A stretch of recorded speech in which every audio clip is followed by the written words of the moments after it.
Hello, sunshines. Welcome to Bunnyfish Crafts. I'm your host, Heather, known as Bunnyfish, and today is August 3rd. We are here to talk about what I read in July. Normally, I talk about this in the vlogs and review it at the end of the month, talking about my reading blanket, but I have so many books to talk about for July, and I did not talk about them at all during the vloggy bits that I decided I would record a little standalone video just for this month. So here's my reading blanket as it stands right now. I've started on the third row. It's very exciting. Look at all those squares I added. So let's start here. This is actually something that I read in June, but didn't have the square put on my blanket. So this was for Flowers of Esthelm by Pirate Abba, which is an audiobook. I really liked it. In the audiobook, the city of Esthelm is destroyed by goblins, and there are various and sundry other things that occur, but that's like the big thing in the Flowers of Esthelm.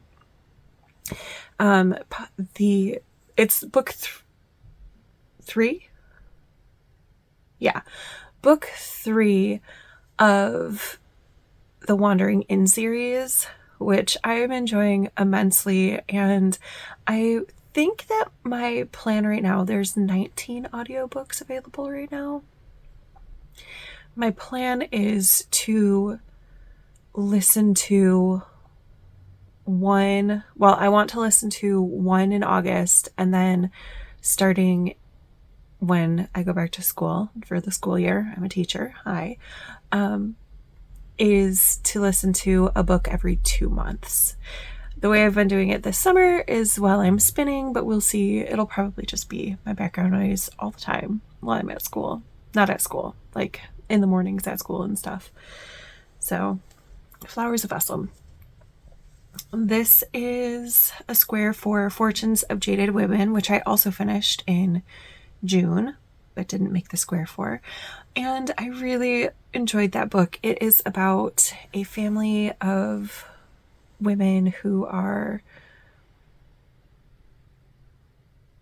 Vietnamese American, and one of their ancestors was cursed back in Vietnam to only have bad husbands, which means that the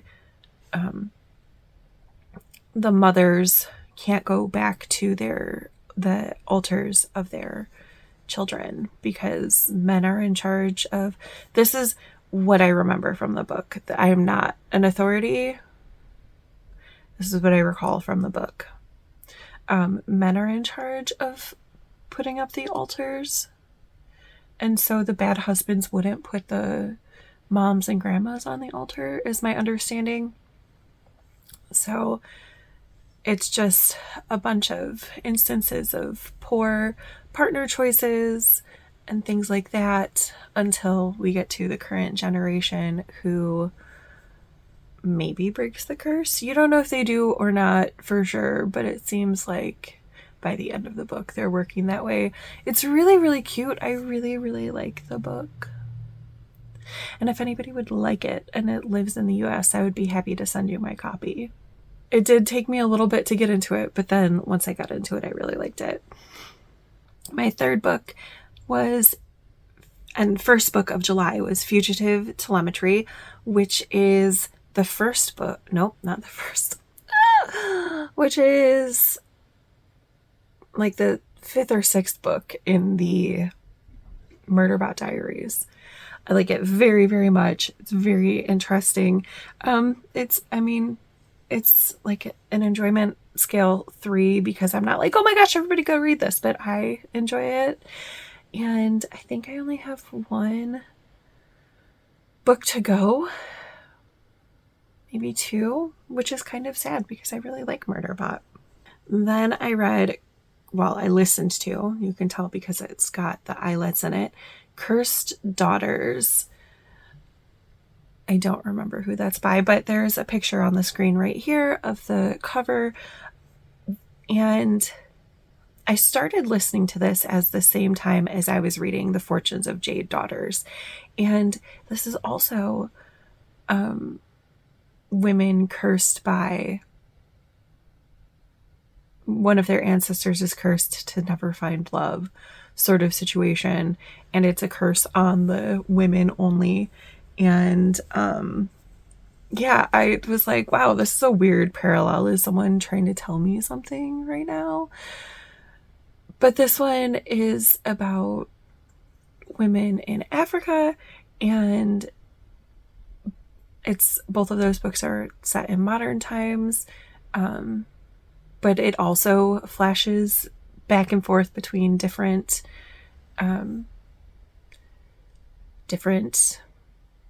generations of women. And like the very different part about Cursed Daughters is that one of the characters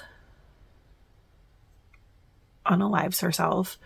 And on the day of her funeral, her cousin gives birth to a baby who looks very, very similar. No, they look identical. So throughout the book, there's like issues of identity and people saying, "Oh, your aunt and reincarnated." That character can never escape the shadow of her aunt, sort of thing. So very interesting. I liked it. Obviously, I liked it quite a bit. It's not a lot of gray on that square. The next book I finished, I didn't really like. The Cursed Market of the Dead by Giovanni De Feo. I didn't like it because, well, first let me tell you what it's about a little bit. It's about a girl. We meet her when she's like 7, and she goes to a market when she's not supposed to. And then the next time we meet her, she's 15. And there are creatures of the night who are given power by people talking about them. It's in Italy in the 1500s, maybe. But why I don't like this book is because, do I understand that women and girls didn't have rights? Yes. However, as a writer of fiction, you have the power to, like, not act like that's okay. In the book, there are 3 separate instances of men attempting to take advantage of the main character. And it's like she doesn't allow it to happen. But there's no like external pushback. There's no, I don't know. I didn't like how it was handled. Because again, you're the writer of a fiction story. Like, you can say like, that's not cool, whatever. I didn't like it. I would not recommend it. Then I read Powerless by Lauren Roberts, which was a fun read because my youngest and I kind of, we didn't read it together. She read it earlier this year and she was talking about it and she said that she thought I would like it. And I did like it. It was giving kind of Hunger Games meets the Selection Series vibes. Post-apocalyptic, but with superpowers. I liked it. I liked it enough that I will read the rest of the series. I think officially it's a trilogy, but there's 2 novellas, maybe. I read The Rage of Dragons by Evan Winter, and that was really fun because my oldest and I were reading that in tandem. We read it together. We discussed every weekday, what had happened in the book. It was just a really enjoyable experience. It's really very cool to me that my kids are at an age where we can read books together that I actually enjoy. Because did we read a big chunk of the Magic Tree House together? Yes. Was it particularly enjoyable for me? Not really. So, I mean, and we read other books together too, but now we're like, I don't know, it's really cool. So, The Rage of Dragons was a reread for me, but I didn't really remember what happened because I read it back in 2020. And it follows Tao, who is a young man on the verge of, like, there's trials to see where you're going to be in the military. So it's a militant civilization, and there's a caste system. It's very interesting. I will say that Tao makes me very angry for like the first half of the book because I'm like, oh my goodness, this kid is so dumb. But the book is enjoyable anyway. I'm not saying don't read it because the kid is a dumb teenager, because of course he's a dumb teenager. He's a teenager. So I liked it. I liked it enough that I want to read the rest of the books, which right now there is one out and one coming out soon, I think. Or maybe the third one just came out. I don't know. I'll read them eventually. And then I read Credence by Penelope Douglas, which I liked. However, it comes, like, the front page of the book has a list of trigger warnings, content warnings, whatever you want to call them. And there were some parts that made me feel a little bit like, oh, why would we do that? It is the story of a girl whose parents were very famous. I think her mom was a movie star, and her dad was also involved in the movies in some way. They were very famous. They were very, very in love with each other. They were not very in love with having a child. They had a child because that's what you do. And so she's basically been neglected. You come into the story as the police are in her house because her parents unalived themselves together because her dad was really sick. And then she is sent off to live with her uncle, her step-uncle, who she's never met before, and her step-cousins on a mountain. So she's sent there because she's 17 when her parents pass, but she's almost 18, and then she stays after she's 18. It is a very spicy book. So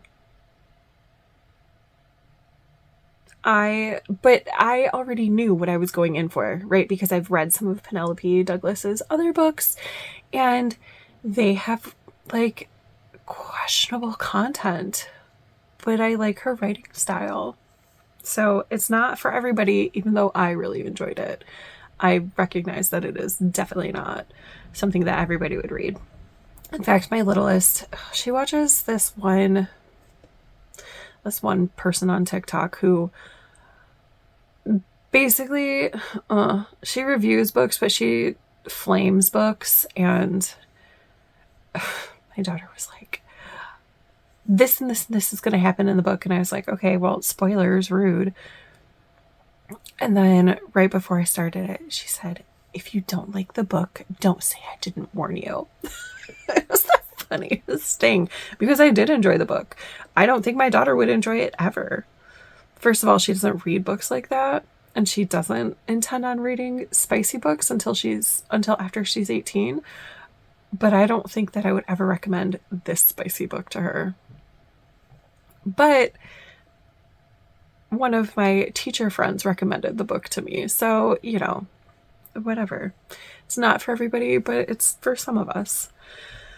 After that, I finished listening to The Last Ever After, by Soman Chinani, and it is the third book in the School for Good and Evil series.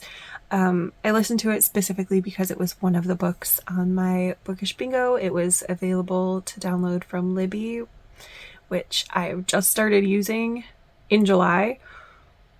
So excited. Love it. Oh, I guess I started using it in June because I listened to the last part of Cursed Daughters on Libby. I did have it as a disc and I was listening to it in my car, but then one of the discs was corrupted.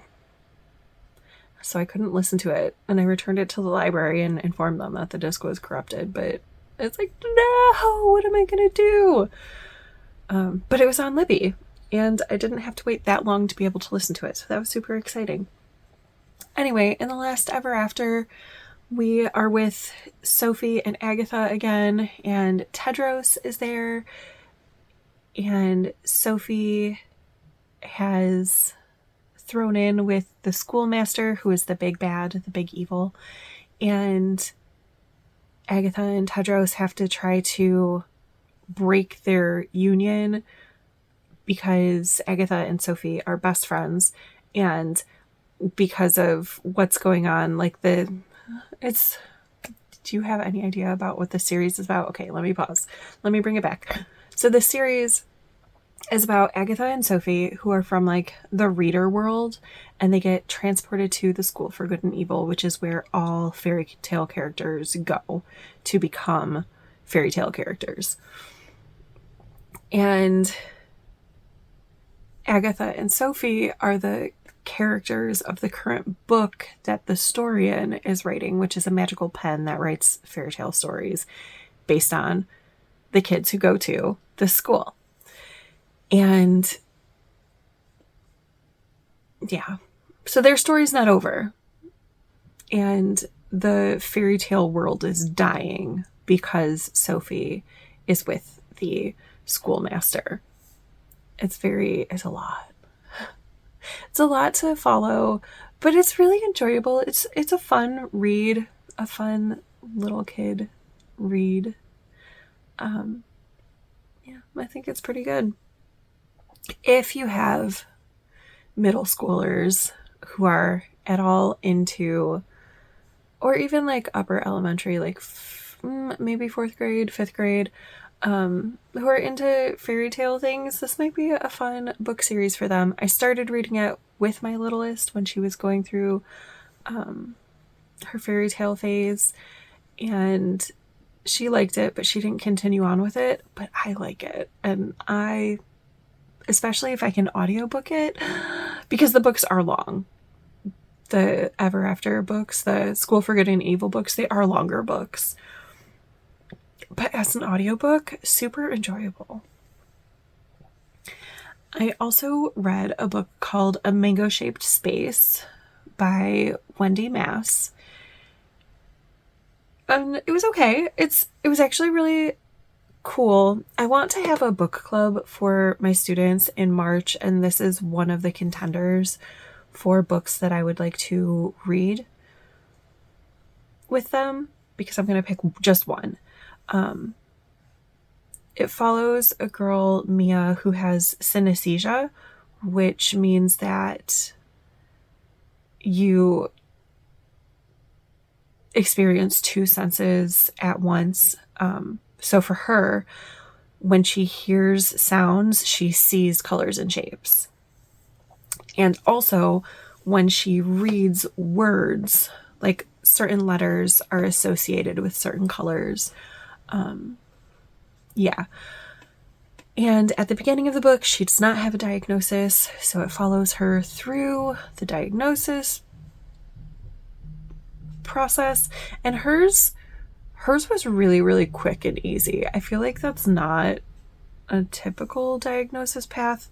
I mean, it wasn't great, right? But it was relatively quick. I don't know. It was okay. I liked it. And I'm not saying that I don't want to read it with my kids, but my students are mostly black kids. The main character is a white kid, and there's nothing wrong with that, but I think if I'm running a book club for them, I would prefer to have the main character look like them. So I'm going to look again at the list of books that I can pick from and read one or two more and hopefully find one that I think will better fit my student population. But I do find value in my students reading about somebody who has a neuro spiciness to them. So I'm not saying that I won't read it with them, but I am going to look and see if I can find something that, you know, teaches them something interesting and different, and but also will be easier for them to relate to, because representation matters. And the last book that I finished was Winter Solstice, which is book 4 in the Wandering Inn series. It's audiobook. That's why it's all got these eyelets in the blanket. I liked it. The Wandering Inn series follows a couple girls mainly who are from here, from Earth, and get transported into basically a D&D or video game world. And in Winter Solstice, one of the girls brings the concept of Christmas, and then the winter solstice happens. It's very interesting. There's a lot of other things going on. There's a lot of political things, like we talked about in For Flowers of Esthelm. There is there's just a lot that happens. So I like the series. Again, I want to listen to another one. The last thing about my reading blanket before we close out this video is I was here on the border. So I'm just doing an I-cord border. All of my edges at this time are provisionally cast on. So as I've been making a square, I've been doing 1 square's worth of border, which is really nice because it means I'm not going to have to go back and do all of this I-cord at the end of the blanket. I love the way that I-cord looks, like an I-cord edging. I don't love doing an I-cord edging. But if it's only 15 stitches worth, it's not so bad. So I have been keeping up with that, and look, I'm very close. And then once I get to this edge, because it's not provisionally done, I will pick up with a strand of the gray, pick up the stitches along, and then I-cord them off. But that's so close. I am going to keep up with the next 6 squares, I will, when I pick up the blanket to put them in, I will finish off the border, and then I will make a decision about whether or not I want to start working it up from this side too, because I can do that sort of, I can work I-cord from either end and it be fine. So we'll see if I want to. That was a lot of reading in the past month.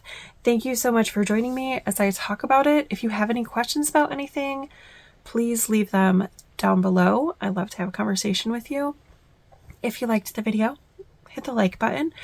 And if you want to see more from me, more vloggy things, more standalone videos, hit the subscribe button. I would love to have you.